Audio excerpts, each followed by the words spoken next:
J'aimerais vous inviter à ouvrir vos Bibles dans Apocalypse 14 et nous allons le lire dans quelques minutes. Le message de ce soir est intitulé « Le christianisme sans loi, partie 1 ». C'est la partie 1 sur 2.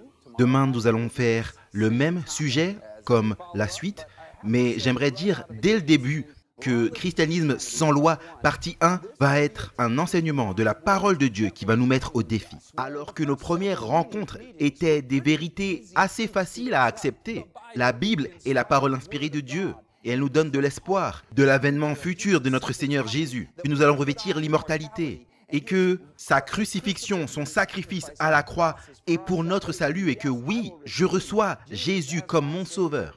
Et il en terminera avec Satan et la terre sera renouvelée. Toutes ces vérités sont très inspirantes. Donc, c'est très simple lorsque nous voyons l'amour de Jésus, de l'accepter comme notre sauveur. Cependant, plusieurs personnes sont arrivées à des rencontres religieuses et se sont dit « Je vais faire un engagement avec Jésus-Christ pour le recevoir comme mon Seigneur et mon Sauveur ». Mais nous oublions la partie Seigneur. Parce que s'il est Seigneur, s'il est le roi a également une loi, n'est-ce pas? Et donc, l'obéissance requiert peut-être un niveau d'engagement plus profond et d'humilité pour venir devant Jésus avec un état d'esprit que nous allons obéir à tout ce que nous voyons dans sa parole. Maintenant, j'aimerais commencer avec une pensée concernant la loi de Dieu venant de Psaume 119, un psaume magnifique. Vous devriez prendre le temps de l'étudier en tant que méditation quotidienne. Un psaume magnifique. Il est dit dans ce psaume que ceux qui aiment la loi de Dieu auront une grande paix. Il y a beaucoup de paix pour ceux qui aiment ta loi. Maintenant, cela pourrait sembler contraire à notre culture postmoderne qui promeut que vous allez trouver la paix intérieure par la réalisation de soi, faire ses préférences, ses plaisirs et ses désirs. Non, Dieu dit, tu auras la paix lorsque tu aimeras ses standards de justice et sa loi. Maintenant, vous savez que c'est une période dégénérée dans laquelle nous vivons. Je ne vais pas passer plus de temps à m'étaler sur le mal, les ténèbres et l'immoralité. Mais ça a été prophétisé, regardez ça dans 2 Timothée. Il est dit dans les derniers jours, des temps troublés viendront. Car les hommes seront épris d'eux-mêmes, aimant l'argent, vains, orgueilleux, médisants, rebelles à père et mère, ingrats, impies, sans affection naturelle, implacables, calomniateurs, intempérants, cruels, ennemis des gens de bien, traîtres, emportés, enflés d'orgueil et aimant le plaisir plutôt que Dieu. Cela décrit nos jours, n'est-ce pas? De même que Matthieu chapitre 24, verset 37, là où Jésus prédit qu'au dernier jour, dans la dernière génération, il en sera de même qu'au jour de Noé, là où les pensées de l'homme n'étaient que mauvaises continuellement. Luc 17, 28 dit qu'au dernier jour, il en sera de même qu'au jour de Lot. Lot, Sodome et Gomorrhe, souvenez-vous de tout ça, là où ils ont dit « Viens, donne-nous tes hommes ». Ézéchiel 16 nous dit que ces sodomites manquaient de considération pour les pauvres. Ils étaient suralimentés, paresseux. Est-ce que cela décrit notre société aujourd'hui, incluant l'immoralité des personnes de Sodome?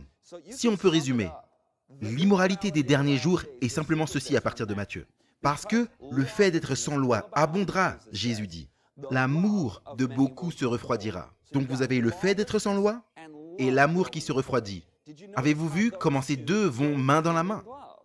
Le fait d'être sans loi ou un manque d'amour ou le fait d'être sans amour sont vraiment côte à côte, qui est vraiment contraire à la façon dont beaucoup pensent lorsqu'ils disent « Eh bien, nous ne voulons pas avoir la loi, nous voulons avoir l'amour ». Mais Jésus dit, la loi de Dieu est une expression d'amour. Regardez aux 2 plus grands commandements, aime ton Dieu, aime ton prochain. Toute la loi repose sur ce principe d'amour. L'amour et la loi ne sont pas incompatibles, ils sont en harmonie. Voilà pourquoi l'amour de beaucoup se refroidit dans les derniers jours. C'est parce que le fait d'être sans loi est prévalent. Lorsque vous pensez à cela dans le contexte que nous avons décrit la prophétie dans les derniers jours, cela nous fait penser à eh bien, le fait d'être sans foi ni loi du monde va naturellement être en place et cela nous fait attendre que « fais ce que tu veux » sera l'ensemble de la loi, sera le credo de toute une génération perdue. Mais qu'en est-il du christianisme sans loi? C'est le nom de cette session. Le séminaire, c'est les 7 mythes mortels dans le christianisme. Est-ce que les chrétiens acceptent vraiment un quelconque état d'être sans la loi? Cela pourrait être surprenant parce que vous dites « mais tous les chrétiens croient et honore les 10 commandements de Dieu, pas vrai? Les chrétiens ont combattu de manière unanime et sans relâche pour promouvoir le monument des 10 commandements, par exemple. Eh bien, vous seriez surpris de savoir combien l'enseignement chrétien aujourd'hui, ou bien l'enseignement supposément chrétien, sape la fondation même de la loi morale de Dieu. C'est peut-être, parmi nos 7 mythes mortels, c'est peut-être le plus puissant, le plus répandu et le plus destructeur de tous. Et nous allons faire un enseignement de base du Nouveau Testament concernant la loi de Dieu, afin de comprendre toute l'histoire de l'Éden à l'éternité, sur comment la loi de Dieu demeure dans les derniers jours et à jamais. Mais avant tout, il nous faut répéter l'Évangile, parce que l'Évangile est la fondation de la foi chrétienne. C'est tout pour nous. Et qu'est-ce que c'est l'Évangile de base de l'Évangile? C'est que nous avons tous péché et nous sommes tous privés de la gloire de Dieu. Nous étions comme des brebis errantes, chacun suivant son propre chemin. Mais l'Éternel a fait retomber sur lui l'iniquité de nous tous. Et donc alors que le salaire du péché, c'est la mort, le don gratuit de Dieu, c'est la vie éternelle en Jésus-Christ, notre Seigneur. Et donc si nous confessons nos péchés, il est fidèle et juste pour nous pardonner de nos péchés et nous purifier de toute souillure. Est-ce que cela résume plutôt bien le sacrifice de Jésus pour nous à la croix? Nous allons voir ce qu'il fait actuellement dans le sanctuaire céleste lors d'une session future. Mais ce concept de l'évangile de Jésus-Christ, lorsqu'il est venu et est mort comme notre substitut et notre sûreté, comprend en son sein le concept du péché. Que nous sommes tous pécheurs qui avons besoin d'un sauveur. Et vous pourrez dire, oh oui, je suis conscient de cela, mais vous êtes-vous déjà demandé quelle est la définition du péché? Pour un chrétien du Nouveau Testament, mettons-la à l'écran.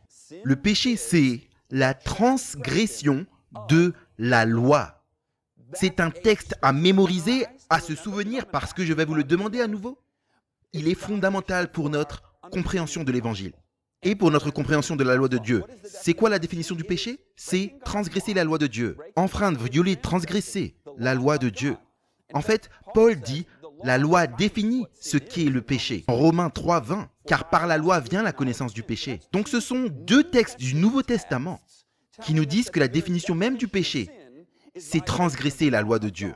Lorsque nous rencontrons le standard de Dieu pour notre justice dans les 10 commandements et nous voyons notre propre imperfection, nos propres péchés, nous soupirons après quelqu'un qui guérisse à ce moment-là parce qu'il a clairement diagnostiqué notre condition.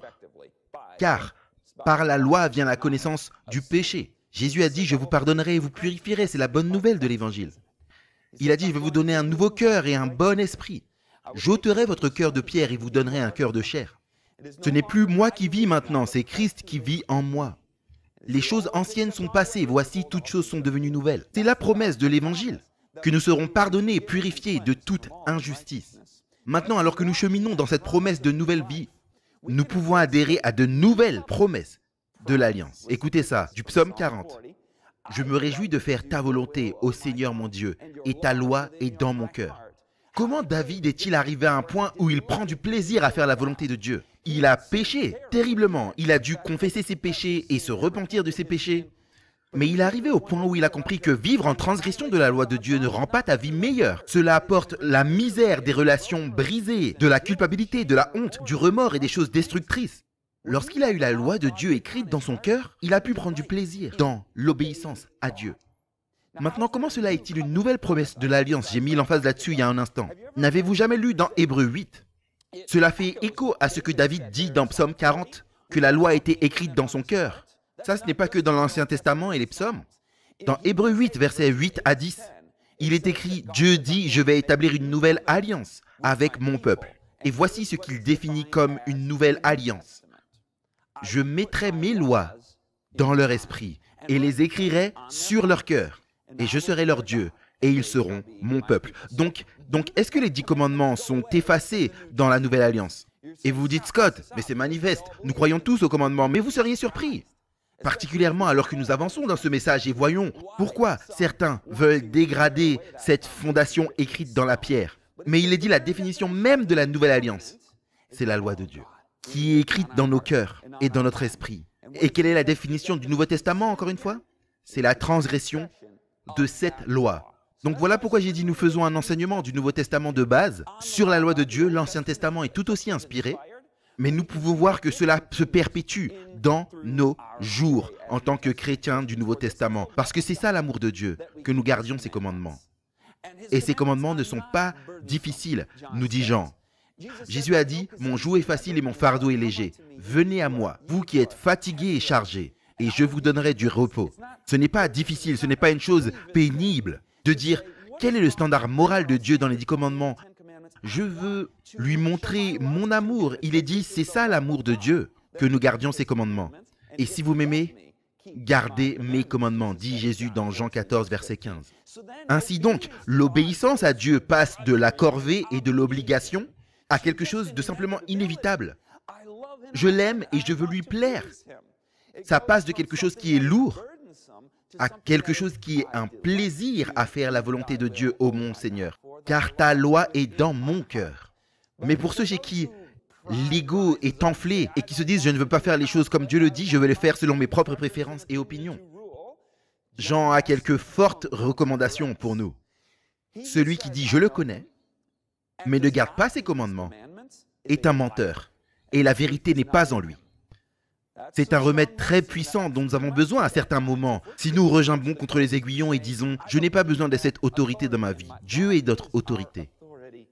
Parce qu'il est notre Père céleste. Et nous ne pouvons pas dire « je sais que je suis sauvé, je connais Jésus » et ensuite dire « je n'ai pas besoin de ses commandements ». Il est notre Sauveur et notre Seigneur. Et donc c'est là où ça devient carrément apocalyptique. Vous êtes dans Apocalypse 14, mais premièrement, je dois parler d'Apocalypse 11, verset 19, à l'écran dans un instant. Maintenant, pourquoi Apocalypse 11, 19? Savez-vous que Apocalypse 12, 13 et 14 est le cœur même d'Apocalypse? C'est les événements qui sont à l'apogée d'Apocalypse. Nous allons étudier ça plus en profondeur dans les sessions à venir, 12, 13 et 14. Le verset qui lance toute cette partie d'Apocalypse, c'est le dernier verset du chapitre 11.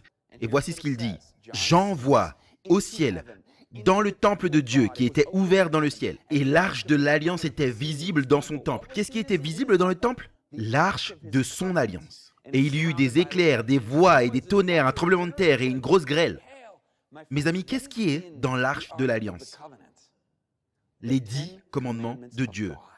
Ils sont représentés non pas seulement comme étant élevés dans ce lieu, mais comme étant entourés de cette scène dramatique, cette scène multisensorielle, les sons, les images. Et le verset qui conduit au conflit à la fin des temps, nous allons revenir à cela. Vous pensez que les 10 commandements de Dieu sont toujours présents? Ils le sont de toute évidence. L'arche de l'alliance dans le ciel, Jean les voit juste là, dans le Nouveau Testament, très important. Nous avons vu il y a 2 rencontres, le samedi matin, dans le message numéro 2, il y a 3 sessions, nous avons vu l'Antéchrist dans 2 Thessaloniciens 2 est référé 3 fois comme étant contre la loi de Dieu. Vous vous souvenez de cela? L'impie, le sans-loi, le sans-loi. Cette répétition en 3 fois qui est une emphase, qui est un point d'exclamation, qu'il est contre la loi de Dieu. Dans Daniel 7, il y a l'Antéchrist qui pense changer la loi de Dieu. Et ensuite, dans Apocalypse, nous voyons au chapitre 12, 14 et 22, nous avons vu que le peuple de Dieu à la fin des temps va garder les commandements. Les commandements, les commandements. Je sais que je me répète par rapport à la session précédente. Mais maintenant, vous voyez que ce conflit entre Christ et Satan, lorsque nous regardons à cette grande controverse entre Jésus et l'ennemi des âmes, concerne l'autorité de Dieu, n'est-ce pas? Qui a le droit de recevoir l'adoration et l'obéissance? Dans le conflit qui s'étend jusqu'à la fin des temps, commandement, commandement, commandement. C'était dans Apocalypse 12, 16, Apocalypse 14, 12 et Apocalypse 22, 14. Je sais qu'on va vite. Peut-être que vous avez eu le temps de tous les écrire. Si vous n'avez pas eu le temps, envoyez-moi un email, beltoftruthministry@gmail.com et je vous donnerai tous les textes que vous avez peut-être ratés parce que je vais tellement vite. Je me souviens des années à l'université où j'ai rencontré et été confronté à cette idée parmi les chrétiens et des gens qui croyaient en la Bible, des chrétiens du Nouveau Testament qui disaient que la loi de Dieu avait été abolie. Et cela était pour moi comme un choc. C'était quelque chose qui ne pouvait pas être vrai. Comment cela était possible? Et j'ai entendu qu'essayer d'obéir à la loi de Dieu par la grâce qu'il nous donne, parce que nous l'aimons, était appelé du légalisme. Mais comment ça c'est du légalisme? Je suis sauvé par la foi, au travers de la grâce, pas par les œuvres. Mais j'aime Dieu, donc je veux lui obéir. Comment ça c'est du légalisme? J'étais vraiment perplexe et confus par cela, ça ne faisait pas sens. Il me disait des choses comme Eh bien, la loi est rendue nulle maintenant, par la foi. Mais où ont-ils lu ça dans la Bible? Annulons-nous donc la loi par la foi? Paul dit, à Dieu ne plaise. Nous n'annulons pas la loi par la foi. Au contraire, nous confirmons la loi. Je me souviens également avoir entendu cette phrase dans la Bible, sous la loi, que nous ne sommes plus sous la loi, mais sous la grâce. Et ensuite, je me suis gratté la tête, je me suis dit, mais que signifie cette phrase? Parce que cela ne veut certainement pas dire que je peux simplement me rebeller contre Dieu et que c'est ce que ça veut dire être un chrétien. Tu as reçu la grâce et bien maintenant tu peux être un rebelle. Ça ne fait aucun sens, pas vrai? Particulièrement à la lumière de tous les textes que nous avons vus concernant les commandements, à quel point ils sont importants, que c'est l'amour de Dieu. Si nous disons que nous n'avons pas besoin de les garder, nous sommes des menteurs et la vérité n'est pas en nous. La Bible est claire là-dessus. Comment réussir à faire sens d'une phrase comme cela? Est-ce que vous avez déjà été dans... Est-ce qu'on peut être transparent ici? J'avoue, et peut-être qu'il y en a d'autres qui vont avouer. Est-ce que quelqu'un peut lever la main? Combien d'entre vous ont déjà dépassé la limitation de vitesse autorisée? Ok, merci. J'étais un peu inquiet là pendant quelques instants. Combien d'entre vous ont déjà été arrêtés? Ok. Combien d'entre vous ont déjà eu l'officier de police qui fait preuve de grâce envers vous et ne vous donne pas une amende? Ok. Vous êtes sous la grâce maintenant, pas vrai? Lorsqu'il part et retourne dans sa voiture de patrouille, et que vous reprenez votre voyage, est-ce que vous vous dites « Génial, je peux conduire aussi vite que je veux parce que je suis sous la grâce » Non, bien sûr que non. Vous allez faire encore plus attention à obéir. Paul le dit, pécherions-nous donc? Parce que nous ne sommes plus sous la loi mais sous la grâce? À Dieu ne plaise. C'est quoi le péché encore une fois? J'ai ce mot souligné là. C'est quoi le péché? La transgression de la loi. Transgresserai-je la loi de Dieu parce que je suis sous la grâce maintenant? Il dit à Dieu ne plaise. Romains 7, verset 22, Paul dit « Je prends plaisir en la loi de Dieu, elle est sainte, juste et bonne. » Jésus a dit « Je ne suis pas venu pour détruire la loi, je ne suis pas venu pour l'abolir. Pas un seul trait de lettre ou un iota ne disparaîtra. » Et il dit « Si vous m'aimez, gardez mes commandements. » Comme nous l'avons vu un peu plus tôt. Il dit « Si vous voulez entrer dans la vie, gardez mes commandements. » Matthieu 19, 17. Donc nous ne pouvons pas vivre dans une vie de rébellion ouverte contre Dieu et nous mettre du côté de Satan, tout en disant « Je crois en Dieu, donc je suis sauvé. » Jacques dit que les démons croient et même ils tremblent. Dieu nous pardonnera toujours. Si nous avons péché et chuté, il nous pardonnera toujours, mais nous ne pouvons pas faire la sourde oreille à ses commandements. Nous ferons même plus attention à obéir lorsque nous voyons l'amour et la grâce de Jésus-Christ. Donc nous obéissons par gratitude. La grâce donc nous donne la puissance. La grâce nous donne une emphase renouvelée, un amour pour la vérité, une puissance pour purifier la vie. Voilà où nous allons vraiment avec ce concept de la loi de Dieu et la série des 7 mythes mortels. Jacques dit « Car quiconque observe toute la loi et transgresse un seul point est coupable de tous. » Donc Satan ne réussit pas usuellement à voir les chrétiens en disant « Les 10 commandements, j'en ai besoin d'aucun. Je peux aller et voler, tuer, commettre l'adultère et... » Non, je n'entends pas souvent ce genre de discours. Mais s'il peut réussir à nous faire négliger ne serait-ce qu'un sur les 10, il aura réussi son travail. Il aura créé cet état de sans-loi en nous faisant négliger l'un des 10. Donc est-ce que les 10 sont importants? Je vous demande, est-ce que les 10, vous êtes sûr? Vous êtes sûr? Vous dites Amen, oui? Et certains pourraient dire, mais bien sûr Scott, pourquoi tu demandes? C'est même pas une question piège. Mais c'est une question difficile pour certains. Hein. Je vous ai dit qu'on est dans Apocalypse 14. Nous y arrivons finalement au verset 6. Jean envoie un autre ange voler au milieu du ciel, ayant l'évangile éternel. Vous voyez, cette discussion autour de la loi est en fait une bonne nouvelle. Vous vous souvenez, la loi et l'amour, combinés lorsque le non-respect de la loi abonde, l'amour également se refroidit. Lorsque l'amour abonde, nous serons des citoyens qui respectent la loi du royaume de Dieu. Donc c'est l'évangile à prêcher à ceux qui habitent sur la surface de la terre. Et que dit-il au verset 7 d'une voix forte? Craignez Dieu et donnez-lui gloire, car l'heure de son jugement est venue. Et adorez-le. Souvenez-vous de cette phrase. Adorez-le, qui créa les cieux, la terre et la mer, et les sources d'eau. Adorez-le, qui a créé les cieux, la terre, la mer et les sources d'eau. Nous allons voir quel est le lien avec la loi de Dieu dans juste une minute. Mais juste pour maintenant, c'est Dieu en tant que créateur, n'est-ce pas? Pensez-vous que Dieu savait qu'à la fin des temps, ce message devrait être répandu, sachant qu'il allait y avoir une controverse concernant la création? Le darwinisme émergerait. Dieu connaissait ces choses en avance. Donc c'est une emphase à la fin des temps sur Dieu en tant que créateur. Par la parole de l'Éternel, les cieux ont été formés, dit le psalmiste, et toute leur armée par le souffle de sa bouche. Car il parle et la chose arrive. Il commande et elle existe. Et j'imagine seulement cette création en 6 jours, ce à quoi ça ressemblait. D'être une petite souris et de voir Dieu parle et la chose arrive. Puissant. Lorsque vous lisez ce texte, ne voulez-vous pas simplement l'adorer, celui qui a fait les cieux, la terre et la mer, comme il est dit ici? Les anges crient à la fin des temps. Adorez celui qui a fait les cieux, la terre et la mer. Lorsque je contemple l'immensité de l'univers, la complexité de l'ADN, j'adore celui qui a fait les cieux, la terre et la mer. Lorsque je vois un coucher de soleil magnifique, ou une chute d'eau, ou entends le rire de mon fils de 3 ans, je suis en émerveillement devant le Créateur et je l'adore. Celui qui a fait les cieux, la terre et la mer. Peut-être que vous avez simplement vu une maman faon et son petit faon, ou un canard et ses petits dans une mare. La beauté de la création nous fait dire « J'adore celui qui a fait les cieux, la terre et la mer ». Et les gens disent « Ok, j'étais là lors des sessions précédentes lorsque nous avons vu comment la prophétie valide le livre de Daniel et que nous pouvons voir historiquement et regarder en arrière comment Daniel a prédit des événements qui sont arrivés et que nous pouvons avoir une confiance absolue en la validité de Daniel. Nous avons vu les preuves textuelles pour le Nouveau Testament, les preuves de la résurrection qui sont indéniables et donc nous pouvons avoir confiance. Mais les gens continuent à dire « Mais non, arrête, ce sont des contes de fées dans le livre de Moïse. La mer rouge qui se sépare, ces choses de la création en 6 jours, ce n'est pas possible. » La création en 6 jours, c'est ce que disent les sceptiques. Non, moi je vais dans le darwinisme. En face même de toutes les preuves contradictoires et le manque de preuves pour le darwinisme. Et l'idée qui circule, c'est que ces histoires ont été répétées des douzaines et des douzaines et des douzaines et des centaines de fois sur des générations si longues, depuis Adam jusqu'à Moïse qu'il a écrit dans le livre de la Genèse. Oh, ce sont juste des mythes qui se sont construits sur des années, des légendes et des contes. Permettez-moi de vous montrer un beau graphique. Regardez jusqu'à quel âge ces gens vivaient selon la Bible, depuis Adam, son fils Seth, jusqu'à Méthusélah, qui a vécu 960 années.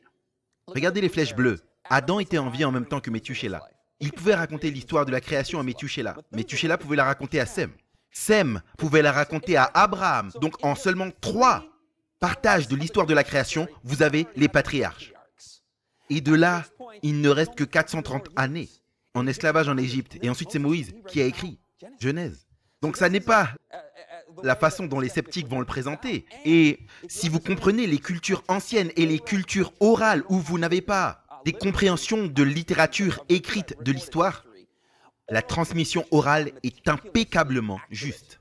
Juste de manière surprenante pour nous qui vivons à l'ouest dans une culture écrite. On se dit, mais comment c'est possible? Saviez-vous que le juif moyen, à l'âge de 12 ans, avait mémorisé toute la Torah, les 5 premiers livres de la Bible mémorisés. Donc leur mémoire était incroyable. Vous pouvez aller à des endroits aujourd'hui où l'alphabétisation n'est pas encore arrivée. Et la mémoire orale d'un sermon que vous avez prêché il y a quelques années, ils l'ont encore en tête, mot pour mot. C'est incroyable. Donc c'est tout à fait crédible en termes de transmission de l'histoire. Mais pour ceux qui croient en la Bible, nous ne la considérons pas seulement comme un livre d'histoire. Nous savons que c'est inspiré.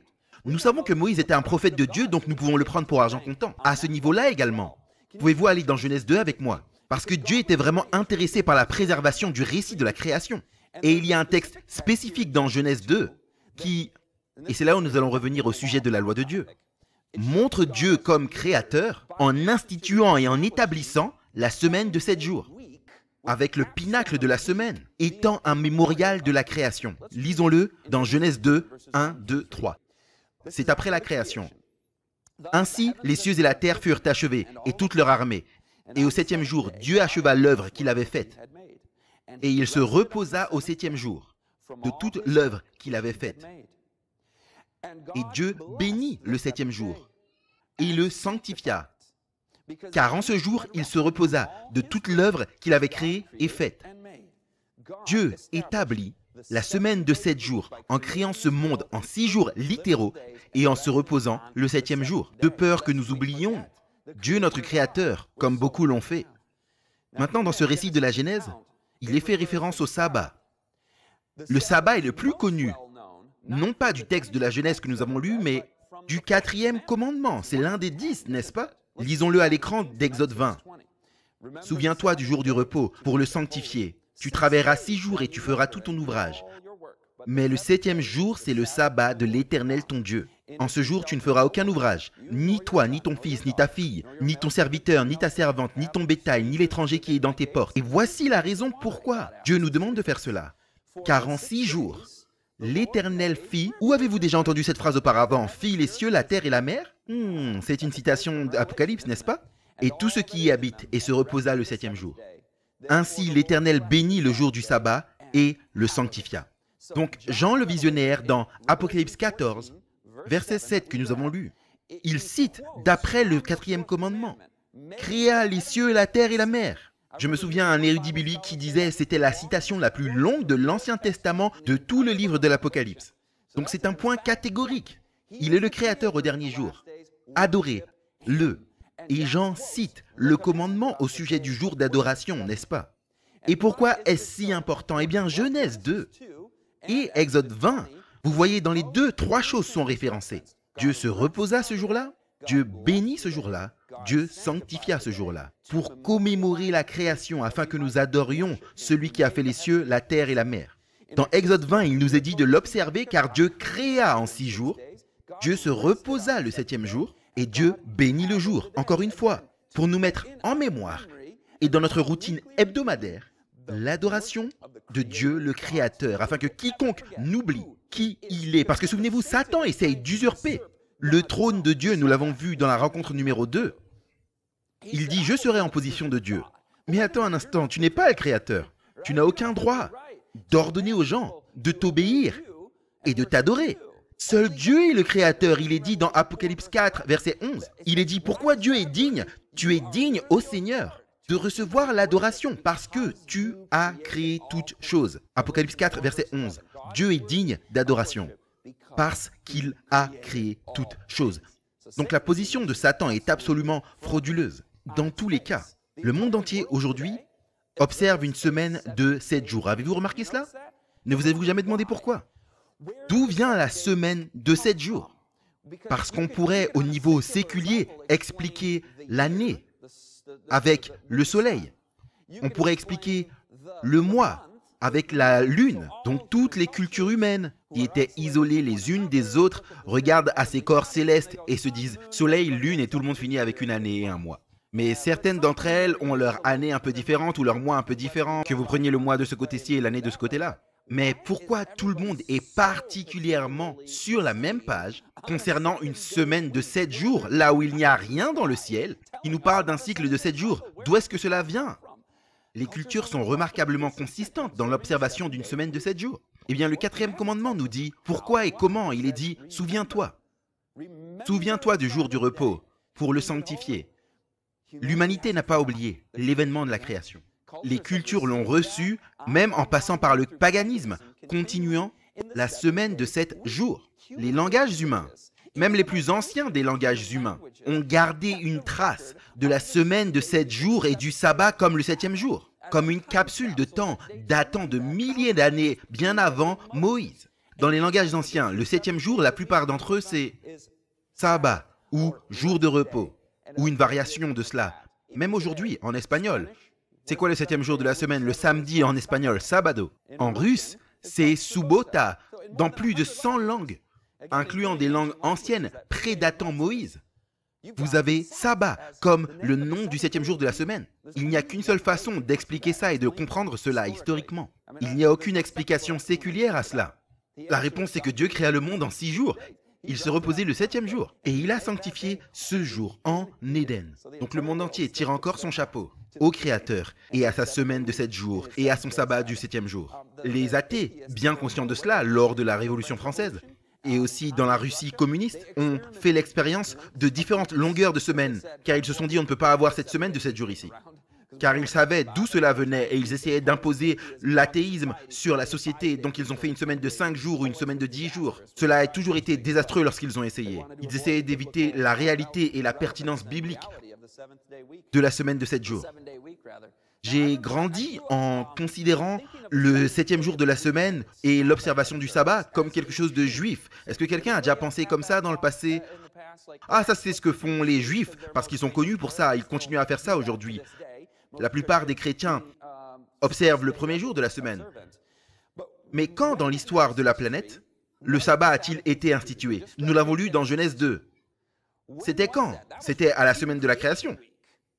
Quand est-ce que la nation juive apparaît? Elle apparaît avec Père Abraham, 2000 ans plus tard, ou plus ou moins. Donc pendant 2000 ans d'histoire terrestre, on a le sabbat qui a été institué avant qu'aucun juif ne soit là. Donc, Jésus a rendu cela clair. Qu'a-t-il dit? Le sabbat a été fait pour les juifs ou le sabbat a-t-il été fait pour l'homme? Pour toute l'humanité. Parce que Adam était le père de l'humanité et Adam et Ève. N'avez-vous jamais remarqué cela? Vous êtes peut-être un gentil et n'avez aucune connexion avec le judaïsme, mais aimez le Seigneur Jésus, vous lisez la parole de Dieu, et vous allez toujours à l'église au premier jour de la semaine. Et ensuite vous lisez dans Marc 2, verset 27, Jésus dit « J'ai fait le sabbat pour toi, pour toute l'humanité ». Et c'est une chose merveilleuse et bénie, parce que Dieu, lorsqu'il a fait les 10 commandements, ce n'était pas lourd, ce n'était pas pénible. Le but était que nous ayons la meilleure vie possible. Et ils sont écrits dans la pierre, pour montrer qu'ils vont perdurer, que ce n'est pas pour un peuple spécifique, pour une période de temps spécifique. Tu ne tueras point ne s'applique pas qu'aux Juifs, n'est-ce pas? Tu ne tueras pas, tu ne voleras pas. Les 10 commandements étaient avant le mont Sinaï et ils ont continué après dans le Nouveau Testament. Et ils sont au ciel maintenant, pointant vers les derniers jours. C'est pour montrer que c'est pour tout le monde, à tout endroit, en tout temps, écrit dans la pierre. Même dans Genèse, Abraham gardait les commandements de Dieu. C'était bien avant Exode 20. Abraham a obéi à ma voix et a gardé mes commandements, mes ordonnances, mes statuts et mes lois. Donc nous pensons parfois que les commandements, c'est quelque chose de juif et qui font partie du mont Sinaï, dans Exode 20. Mais les commandements étaient là bien avant le mont Sinaï. Abraham observait les commandements dans Genèse, dans Exode 16, avant le mont Sinaï et Exode 20, 4 chapitres plus tôt. Le sabbat a été observé. Dieu a envoyé la manne, vous vous souvenez de l'histoire? Et il dit le vendredi, prenez-en 2 fois plus parce que je ne veux pas que vous soyez là dehors à prendre de la manne le jour du sabbat. Eh bien, les 10 commandements n'ont pas encore été donnés. Est-ce qu'ils connaissent le sabbat? Eh bien oui, ils le connaissent. Voilà pourquoi le commandement dit, souviens-toi, parce que le sabbat est partout, depuis l'Éden. Ce n'est pas une nouvelle institution à ce moment-là. 4 chapitres plus tôt, Dieu les réprime parce qu'ils ont transgressé le sabbat. Avant qu'il soit écrit dans la pierre au mont Sinaï. Exode 16, 28, il est dit, l'Éternel dit, pendant combien de temps refuserez-vous de garder mes commandements et mes lois? Était-ce mal pour Caïn de tuer Abel? Oui, bien sûr, bien avant que les commandements ne soient écrits dans la pierre. Était-ce mal de la part de Sarah, la femme d'Abraham, de prendre des idoles dans sa maison? Oui, c'était mal. Et c'était mal de la part du peuple d'aller prendre de la manne le jour du sabbat, même avant que les 10 commandements ne soient écrits. Donc avançons vers le Nouveau Testament. Jésus dit, j'ai gardé les commandements de mon Père. Jésus a gardé les commandements. Et vous dites, oui, mais bien sûr qu'il les a gardés. C'est pris pour acquis, car il n'a jamais péché. La Bible dit qu'il était l'agneau sans tache. Donc il a observé les commandements de son Père. Et la définition du Nouveau Testament du péché, c'est transgresser la loi de Dieu. Nous voulons faire comme Jésus. La loi de Dieu a commencé avant le mont Sinaï et elle continue après le Nouveau Testament. Il est le Seigneur du sabbat. S'il y avait quelqu'un qui aurait pu dire « on ne va plus faire cette histoire de sabbat », ça aurait été Jésus. Mais il dit « j'ai observé le commandement du sabbat ». Luc 4, 16, il va à Nazareth là où il a été éduqué et selon sa coutume, il entra dans la synagogue au jour du sabbat et se leva pour lire. J'espère que nous venons pour adorer au jour du sabbat. C'est une institution importante, c'est un commandement dans la parole de Dieu, d'adorer celui qui a fait les cieux, la terre et la mer et de se reposer en son saint jour. Juste au cas où il y a des gens qui se demandent, avons-nous toujours la même semaine de 7 jours ou bien la semaine a-t-elle été chamboulée avec le temps? Parce qu'il y a eu des changements dans les années, parce que les années et la lune sont parfois en décalage et on a les années bissextiles et tout le monde n'a pas toujours fait les années bissextiles, donc on accorde le calendrier. Les gens n'ont-ils jamais ajusté la semaine de 7 jours pour que ce que nous connaissons comme samedi est en fait un jour différent d'il y a 2000 ans? Je peux vous soulager de ce fardeau? L'Observatoire naval américain a en fait posé cette question même. Et voici un document qu'ils ont cité de manière définitive des érudits sur cette question. Nous avons eu l'occasion d'enquêter sur les résultats de travaux de spécialistes en chronologie.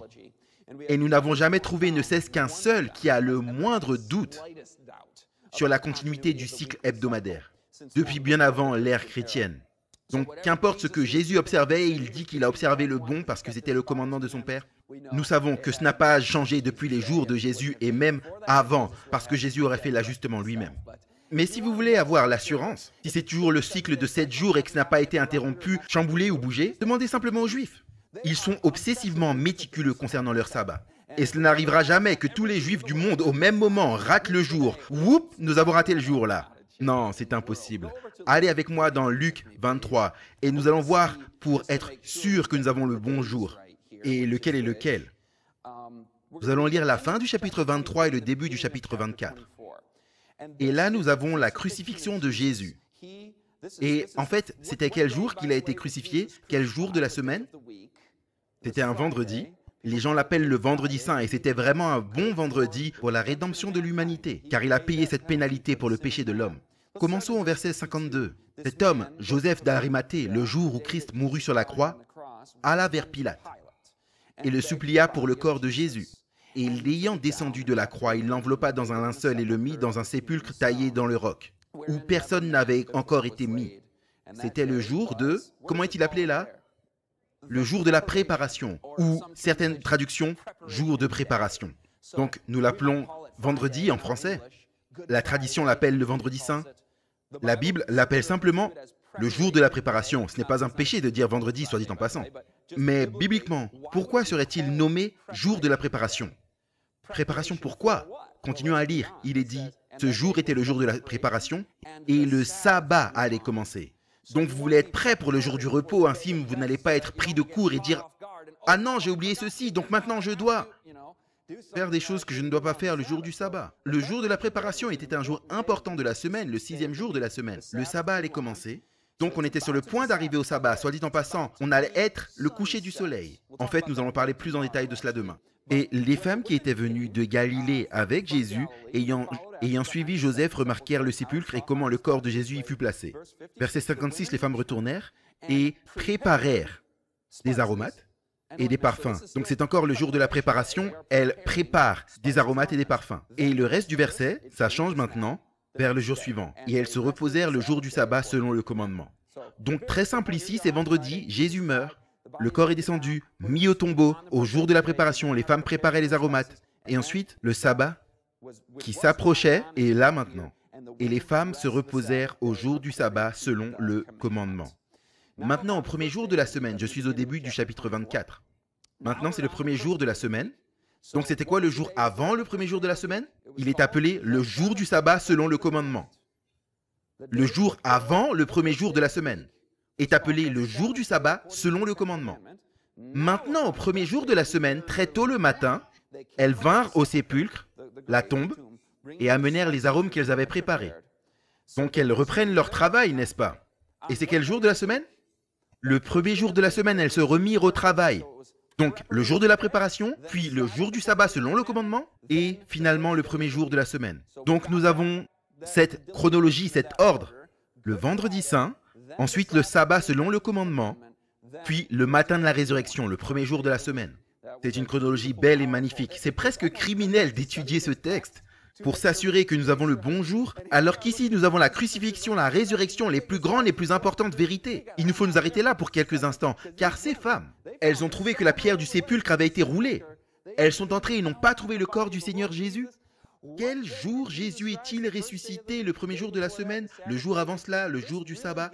Cela nous donne vraiment une vérité plus grande, plus profonde et plus belle au sujet du 4e commandement que le peuple de Dieu n'ait eu avant ce week-end particulier que nous étudions.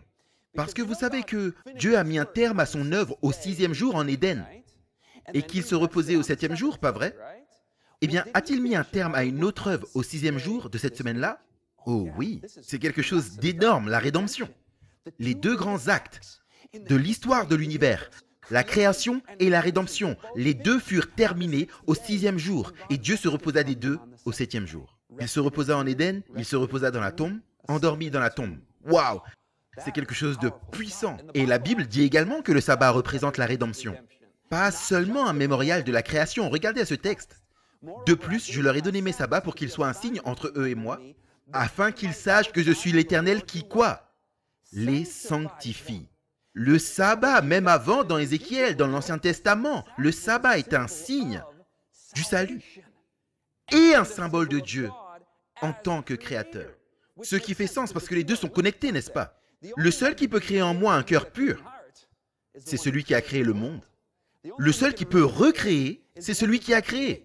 Et donc il est le seul qui soit digne de mon adoration. Et il est le seul qui peut me guérir de cette condition pécheresse que je trouve en mon cœur. Dieu soit loué pour la résurrection de Jésus-Christ, parce qu'il est en vie, parce qu'il est le Créateur et le Rédempteur. Et soit dit en passant, dans Deutéronome 5, là où les 10 commandements sont donnés, il utilise également le motif du salut, en décrivant que vous étiez esclaves en Égypte, et vous avez été libérés, par conséquent, gardez le commandement du sabbat. Vous étiez esclaves du péché. C'est le symbolisme ici. Jusque-là, nous avons le sabbat institué en Éden. Les commandements de Dieu et le sabbat continuent même avant le mont Sinaï. Abraham, l'histoire dans Exode 16 avec la manne, et bien sûr, les commandements sont en place pour le reste de l'Ancien Testament. Nous avons Jésus qui observe les commandements de Dieu. Il dit « J'ai observé les commandements de mon Père », incluant le sabbat, évidemment. Qu'en est-il de l'Église primitive et après le temps de Jésus? Jésus a dit quelque chose d'incroyable dans la prophétie concernant la chute de Jérusalem. Il a dit en une génération, vous allez voir la chute de Jérusalem. Elle s'est produite en 70 après Jésus-Christ, presque exactement 40 ans après qu'il ait fait cette prophétie. Et qu'a-t-il dit lorsque Jérusalem sera entourée par les armées et que la chute sera sur le point de se produire? Dans le temple, il ne restera pas pierre sur pierre, tout va être détruit et les chrétiens auront besoin de fuir. Et il dit, malheur à celles qui sont enceintes et qui allaitent des enfants en ces temps, et priez pour que votre fuite n'arrive pas en hiver ou en un jour de sabbat. Donc il existe toujours quelque chose qui s'appelle le sabbat. 4 décennies après le ministère de Jésus, ici, dans Matthieu 24.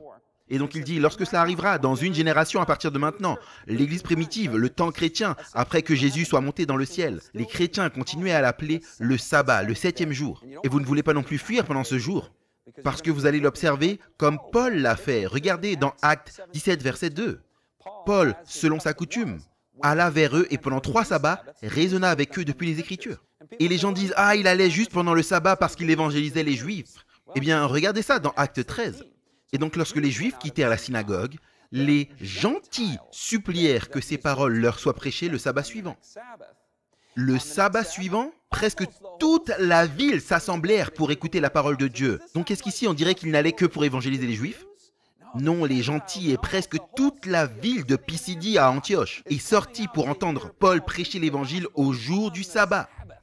Ils ont dit, nous voulons entendre ces paroles de toi, sabbat suivant. Et il n'a pas dit, eh bien, vous savez, on n'observe plus le sabbat, on peut le faire n'importe quel jour.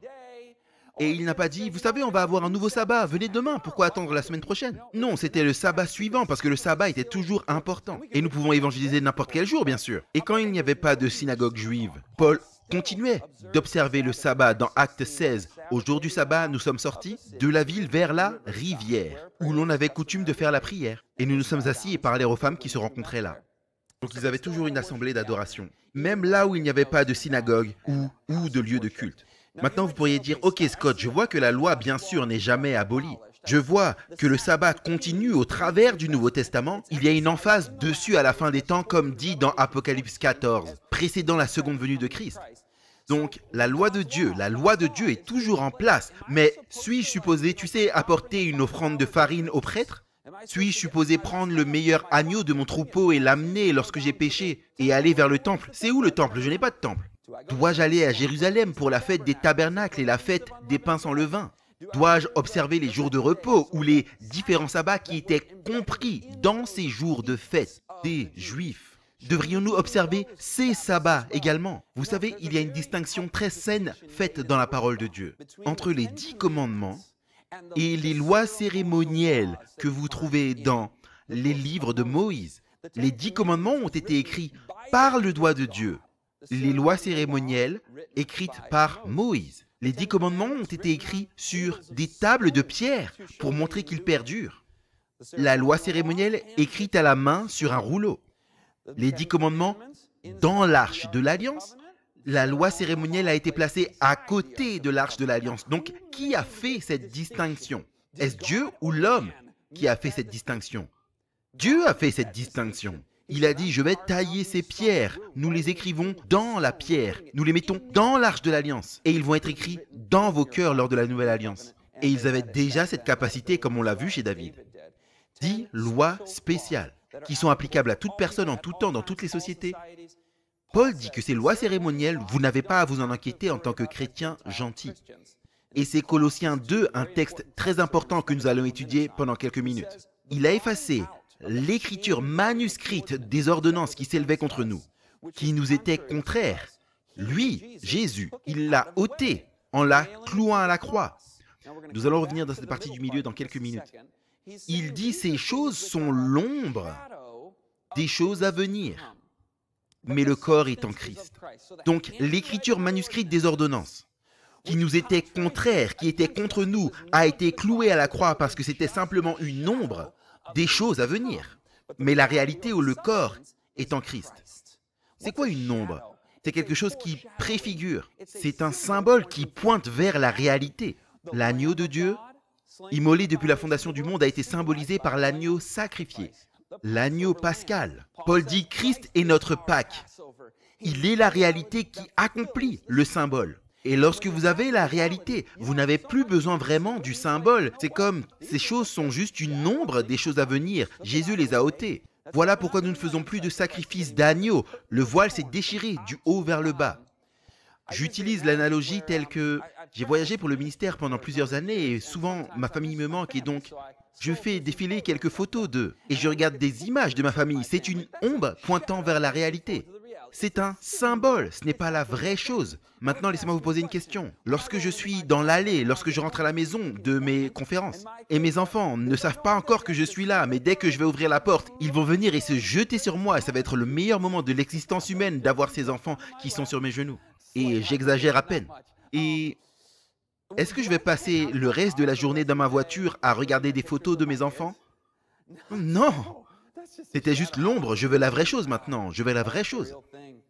Regardons le reste de ce texte maintenant, parce qu'il mentionne certaines spécificités, comme par exemple ce dont on parlait, comme par exemple les offrandes, les libations, la fleur de farine, les tourterelles, les sabbats de fête, ces jours de repos qui étaient inclus dans le calendrier des fêtes des Juifs. Il les nomme spécifiquement. Et il dit, ce sont les choses qui étaient les ombres des choses à venir. Que personne ne vous juge sur le boire ou le manger, ou concernant les fêtes, ou une nouvelle lune, ou les sabbats, qui étaient des ombres des choses à venir. Mais le corps est en Christ. Maintenant, si vous regardez à ce texte de manière isolée, sans la totalité des Écritures, ou sans le contexte immédiat où il est parlé des lois qui étaient des ombres, à savoir la loi cérémonielle, vous verrez le mot sabbat là, et vous vous diriez « Ok, c'est bon, maintenant je suis tranquille, je peux faire tout ce que je veux pendant tous les 7 jours. » Certains ont pensé ça en voyant ce texte. Parce qu'il mentionne le mot sabbat et donc ça abolit le 4e commandement. Bien sûr, tous les 10 ne sont pas abolis, mais l'un d'entre eux l'est. Attends un instant. N'était-ce pas écrit dans la pierre? Le 4e commandement, le sabbat du 7e jour. Était-ce une ombre pointant vers l'agneau de Dieu simplement pour être un type ou une ombre qui serait accomplie en Jésus? Laissez-moi vous demander cela. Lorsque nous pensons aux lois qui sont des ombres, qui pointaient vers... Écoutez ces mots attentivement. La rédemption du péché. Les ombres pointaient vers la rédemption du péché. En la personne de Jésus-Christ. La rédemption de quoi? Du péché.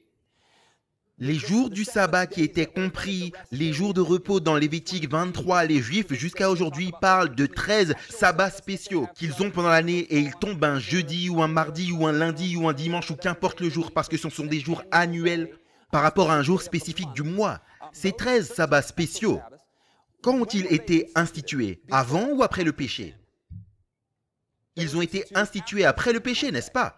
Au temps de Moïse. Et donc ces derniers, légitimement, sont une ombre qui pointe vers la réalité qui est la rédemption par Christ du péché. Qu'en est-il du sabbat du 7e jour du 4e commandement? Quand cela a-t-il été institué? Avant ou après le péché? C'était avant le péché dans Genèse 2. Donc ça ne peut pas simplement être juste une ombre pointant vers la rédemption du péché vu qu'il n'y a pas de péché pour l'instant. Pas vrai? C'était quelque chose de permanent qui était câblé dans ce moment de la création. Quand Dieu a créé un monde parfait et il a dit « Je sanctifie le 7e jour » avant le péché afin que personne n'ait jamais à être confus et qu'il sache que cela ne bouge pas, tout comme le mariage ne bouge pas. Est-ce que le mariage était simplement une ombre qui pointait vers la réalité et maintenant on va dire le 7e commandement? Wouh, je suis libre de vivre dans la promiscuité autant que je le veux. Je n'ai pas besoin d'être fidèle à ma femme. Non. C'est de l'esclavage, soit dit en passant, l'esclavage du péché, les gens appellent ça la liberté. Mais non, le mariage n'était pas simplement une ombre qui pointait vers l'avant et qui est terminée maintenant.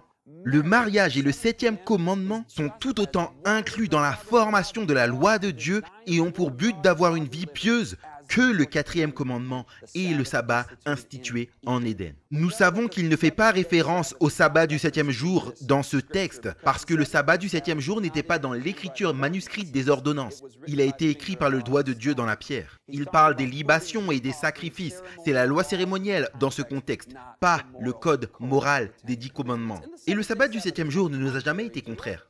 Jean dit que ce n'est pas un fardeau, il n'est pas pénible. Il dit « J'appellerai le sabbat un délice ». Le saint de l'Éternel, l'honorable. Et certaines personnes considèrent le sabbat comme « Oh, je ne peux pas, je n'ai pas le droit ». Si c'est ça l'attitude, alors il faut revenir et voir quel est le caractère de Dieu. Cherche-t-il le meilleur pour moi? Me demanderait-il de faire quelque chose qui n'est pas pour mon intérêt suprême? La Bible dit qu'il ouvre sa main et satisfait les désirs de toute chose vivante. Il est dit dans Psaume « Je ne te retirerai aucune bonne chose ». Et Dieu dit « Goûtez, voyez combien le Seigneur est bon ». Vous essayez, tous les 10, ajoutez le 4e commandement à votre observation des 9 autres, et vous trouverez la bénédiction.